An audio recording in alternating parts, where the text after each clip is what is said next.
Greetings and welcome to Anita Talks History and Genealogy. Before I begin, let me say, hit that like and subscribe button. And also, your comments are welcome. And please share, with folks in your network.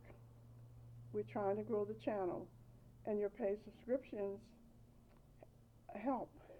You help keep the channel floating, and we want to, continue having shows like this because, we know that Trump and his regime are taking away our history. They're denying the right of our children to learn history. It's not like they was, really teaching the true history to any of us anyway. But the little bit of history that we have, including in the Museum of African American History, he's taking that away. They're removing that. Not the museum, but taking out important exhibits and trying to remove any mention of slavery. Like the entire world doesn't know that the United States was built by slaves. Is he going to wipe their memory out? Oh, don't let me get started. Anyway, so, it's important that you support the channel, please. And I have merchandise. You can purchase the merchandise. I have books, including, like today I'm talking about the Revolutionary War. And I wrote my first book, Notes and Documents of Free Persons of Color. And it was about who I found when I was looking up my own ancestors who were in the Revolutionary War. And I made note of the regiments because just like the Civil War, where it was the United States Colored Troops, they had all colored units or all units, of free persons of color here in the United States during the Revolutionary War. So when I'm looking up my ancestors, I found like Charles Lewis, who is the person that I was directly connected to, and his brother Ambrose. They were on a ship. They were seamen on the Rappahannock River, and they were on a ship. Was called the Dragoon ship, right? But before that, they were on a galley. So they served as seamen during the Revolutionary War. Because think about this, how they try to segregate the military and treat us like we never fought and we never did anything. And here was an entire ship, except for for those officers that were there. These were all mulattoes, almost all of them on the ship, which is called the Dragoon, were mulatto or mixed race or free blacks. And this is during the Revolutionary War. So Charles and his brother Ambrose were on that ship called the Dragoon. Before that, they were on this, what is called a galley, a Page Galley, the Page Galley. And they were on that galley prior to that because they were serving an indenture. So Charles and Ambrose had been indentured out. I think they were like 13 and 14 years old when they were serving this indenture, for 25 years. It was, I think it was a 25-year indenture. Because the reason I'm saying that is that their ancestors, who were the Nanzadigo Indians, their ancestors were sold to Antigua as slaves. That means that the grandfather and the grandmother on Charles and Ambrose's paternal side were Nanzadigo Indians. They were the original Rappahannock Indians living on on each side of the Rappahannock River. They have villages in King George County, and they have villages in Caroline County. And they said that that was one of the oldest tribes in Virginia. But in 1704, they were accused of killing this white family that had encroached on their land.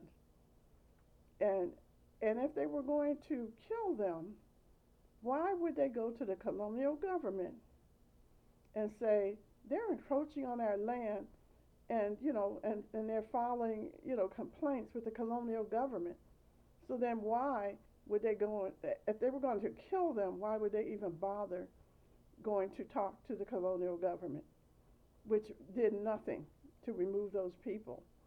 And if you think about how rural and backwards, I wouldn't say backwards, but those people that encroached on the land,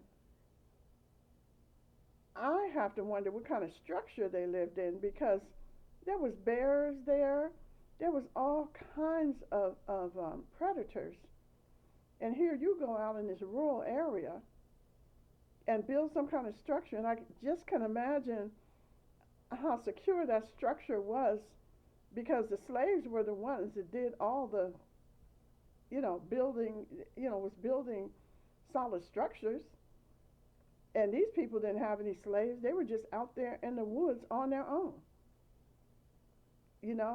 And so why wouldn't they think that maybe, a bear or something went in there? They did not describe the conditions of the bodies, or the fact that they may have just died from diseases. So they had wolves out there, all kinds of predators. And here, this white family in 1704 was living on land that was, belonged to the Nanzadigo, which was illegal. They were not supposed to do that. So they find them dead, and they blame it on the Nanzadigo. And they've decided that they were going to try the way that they do it, how their criminal justice system is. It hasn't changed that much. Is, oh, they did it. We're going to go up there and we're going to, make all of them pay. These are the people who never take responsibility for slavery or anything else that they do.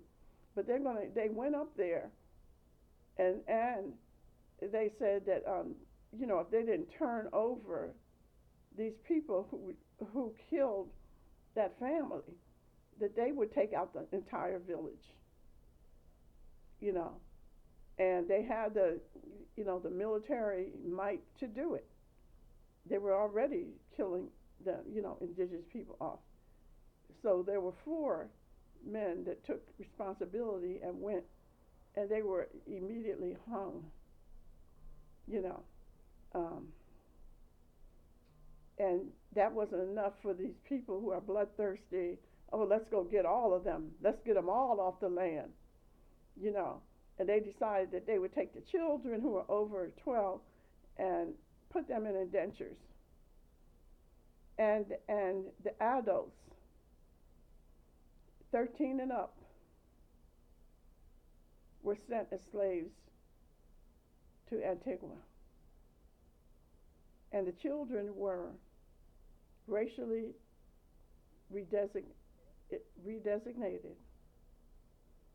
as mulatto, colored, Negro, or black. And this is in their laws. The colonial government wrote a law about it. From thenceforward, they would be known, the children would be mulatto, colored, Negro, or black. They could not be identified as Nanzadigo or as Indian. And they were forbidden by law from going back to their ancestors' homeland. So my ancestors were under the Lewises. George Washington's um, sister, Betty, she married a Lewis.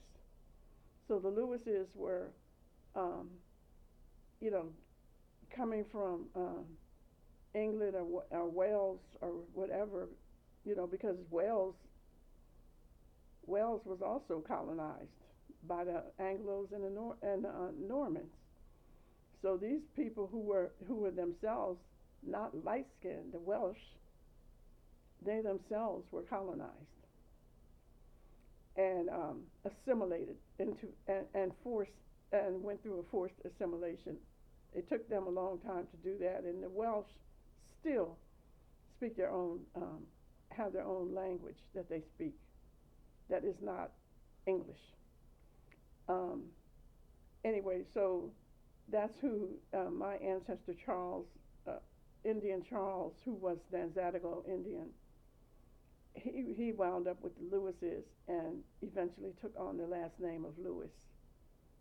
In other words, became anglicized. And so his son, Charles Lewis, is my direct ancestor. And Charles and his brother Ambrose were seamen during the Revolutionary War. They were actually, when the war started, they were on the Rappahannock they were serving an indenture. I think it was 20 or 25 years, because it changed. It would change periodically. And the reason I'm saying 25 is because when they were kidnapping the Nanzadigo and taking them to send them to Antigua as slaves, they said that the children who remained, the children who remained would have to serve 25-year indentures. So that's why, but the other indentures that were being served were 30 years for the female and 20 years for the male. That was the normal time for an indenture. But here, because these people were indigenous, they said that the children had to serve 25-year indentures. And so Indian Charles, he kind of slipped from the record, other than the fact that he was married to a woman named Josephine. She was also indentured to the Lewises, and she was also blood related to the Lewises. And the reason I know that is because when I took my DNA test, it came back 87% European, and from Spain, actually. It said from Spain. So somebody in her bloodline, a female, was at some point in time in Spain. This is Josephine. So, was her mother brought over as a servant? They were doing that, They were bringing dark people from Europe to the Americas as slaves. There were dark people in Europe, right?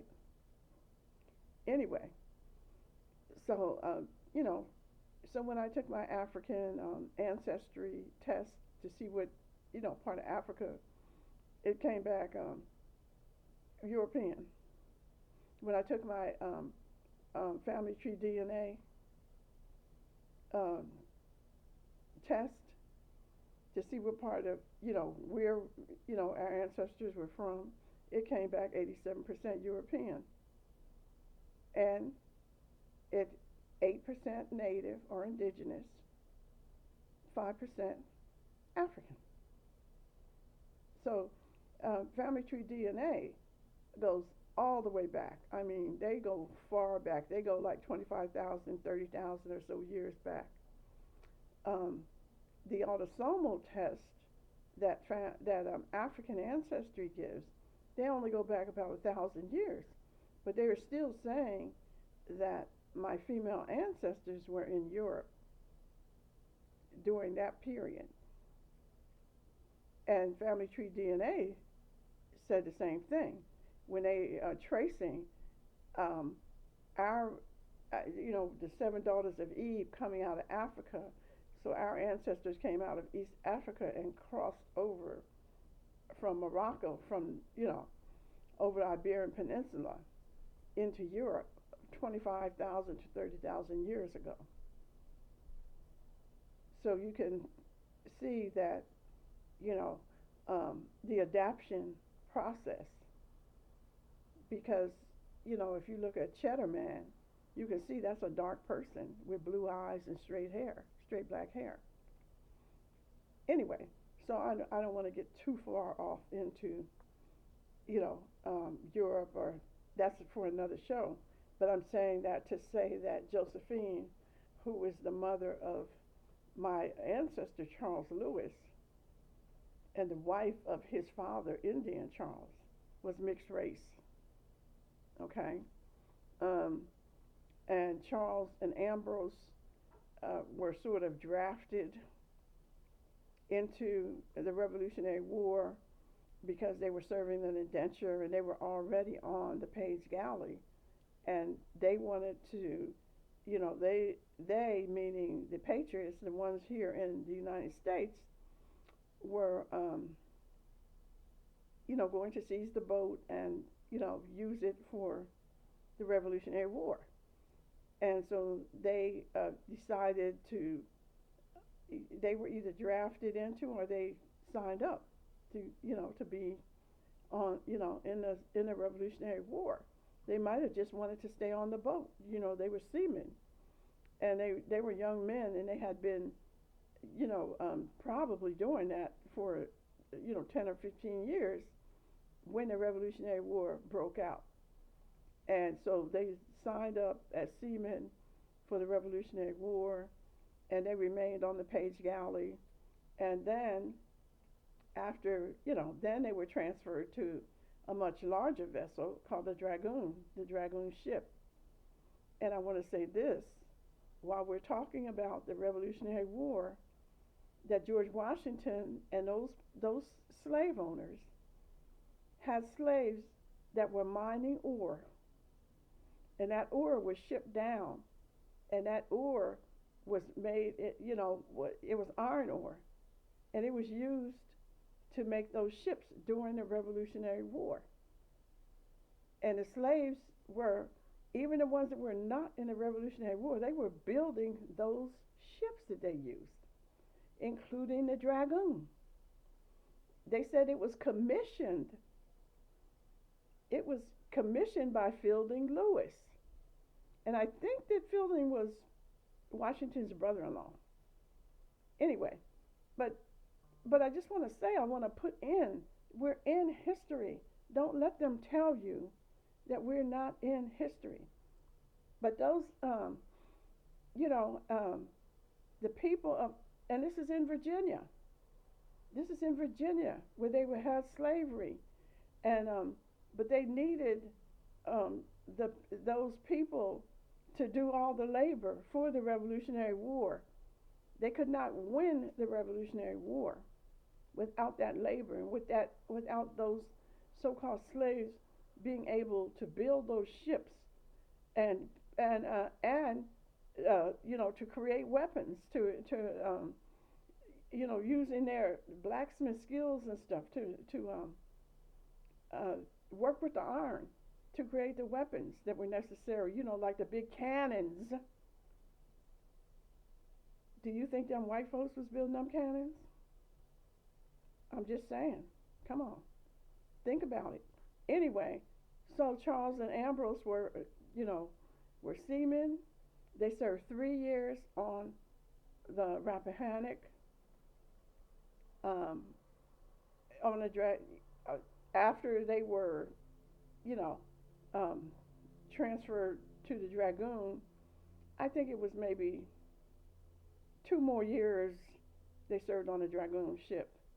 and everybody on that ship was listed, other than the officers was listed as mulatto, and I put that in my first book, Notes and Documents of Free Persons of Color.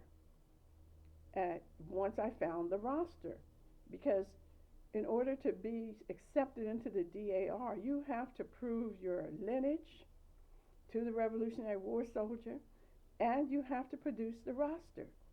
And so a lot of the rosters are hidden. They're in the personal records of, like George Washington or somebody like that.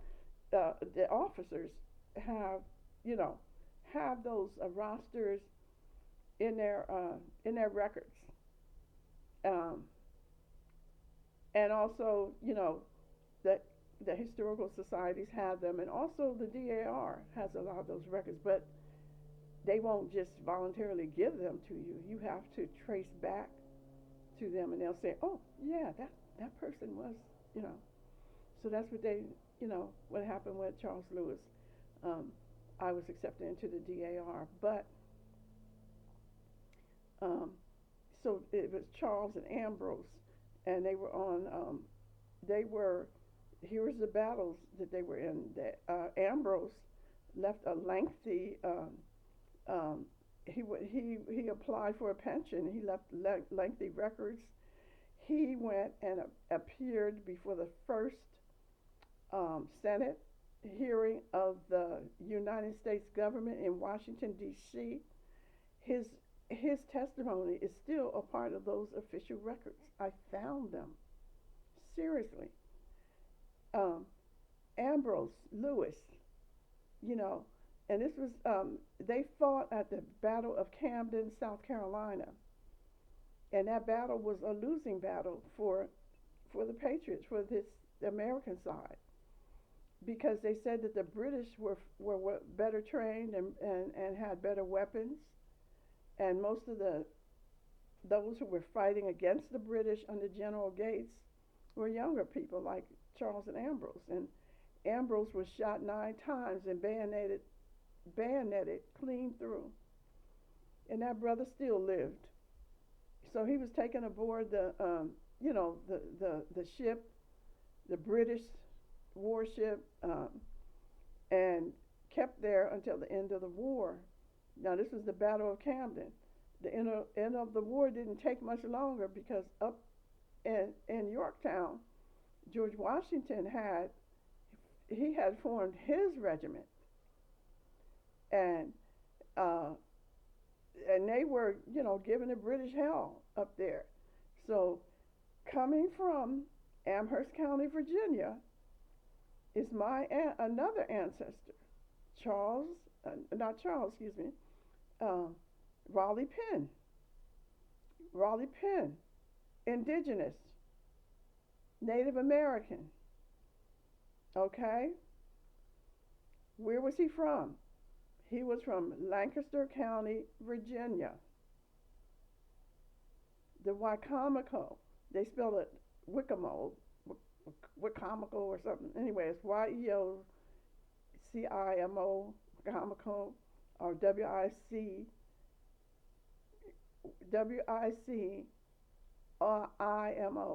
Wicomo. There's various spellings of it anyway. So, anyway, but they were tributary to the Powhatan. So these are all Algonquin, and Rawley Pinn was, his father was Robert Pinn, and his mother was Margaret, I forgot. Oh, Margaret Winans Pinn. And they were living in Indiantown. Indiantown was the village of the Wicomico, the Wicomo or Wicomico.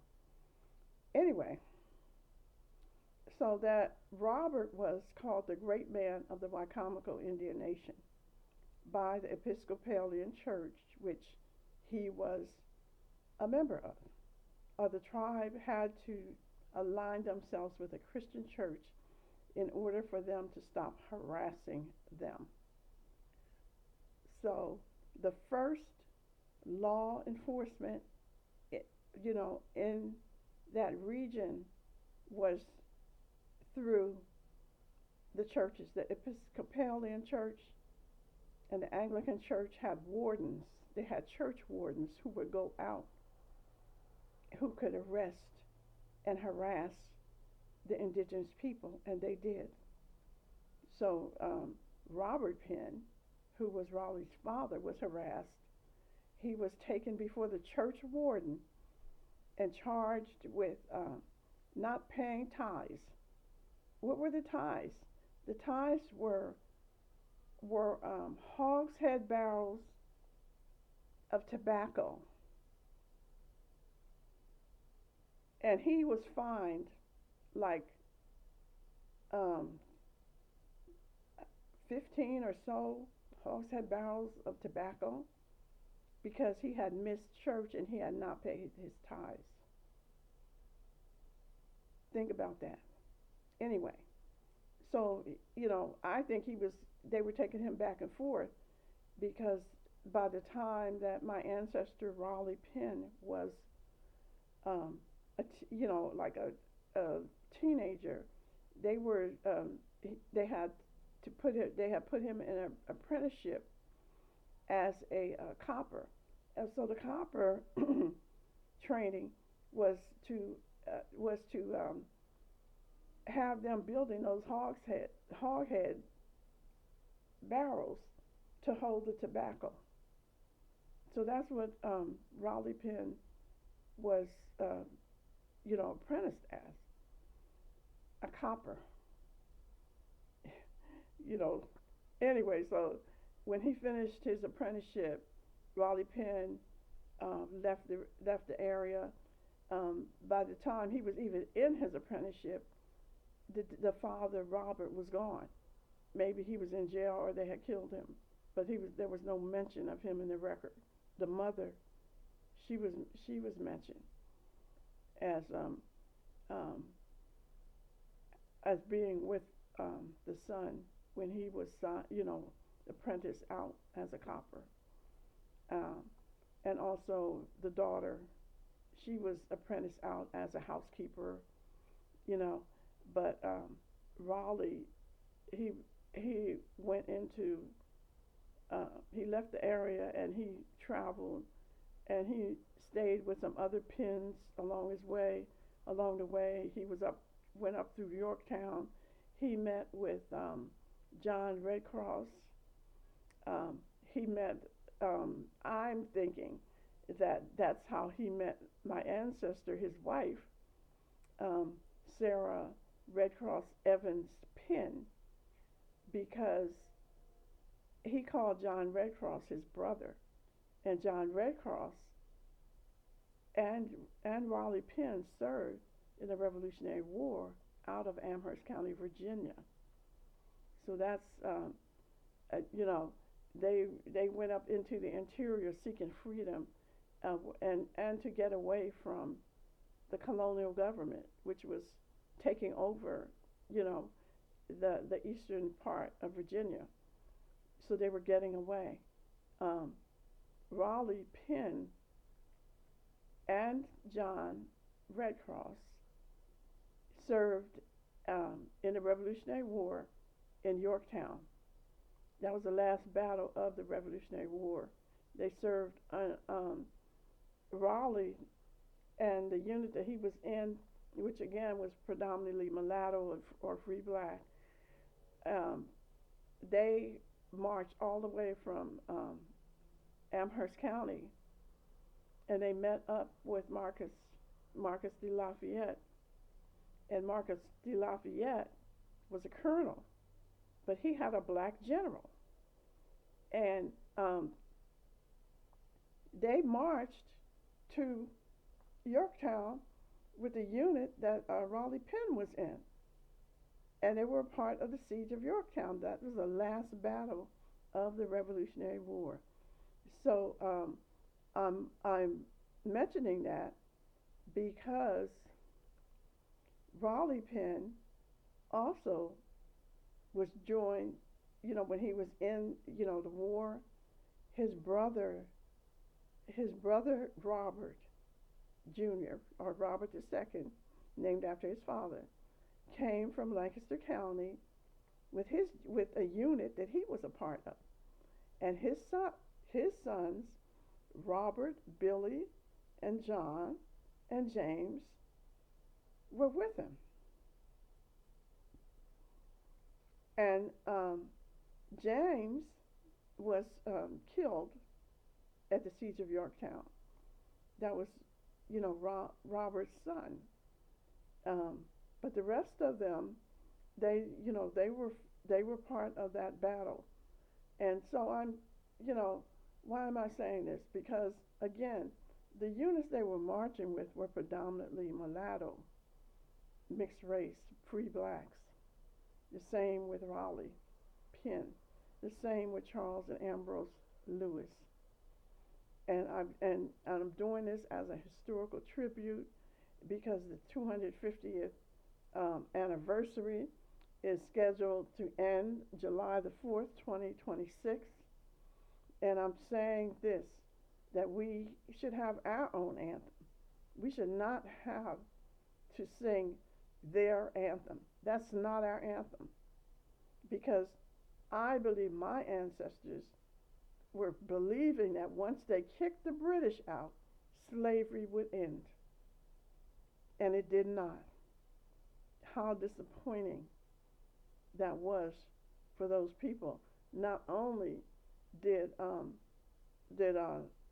Charles Lewis and Rawley Penn have property. They have property.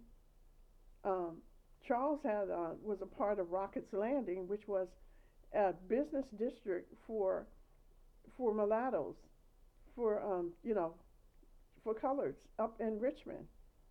Look it up. He was a businessman there, and he had money and he owned property, and he had people, and again, so let's get to, did these people own slaves? These people had tithables. They call them tithables or whatever. Yes, Charles purchased and freed slaves. This is a matter of record. My ancestor, Charles Lewis, purchased a woman named Fannie Williams and freed her because Ambrose, his brother, asked him to. Would you purchase Fannie and free her because I want to marry her? And he did. So that became Charles's sister-in-law. Charles, I went to, is it Alexandria or Arlington?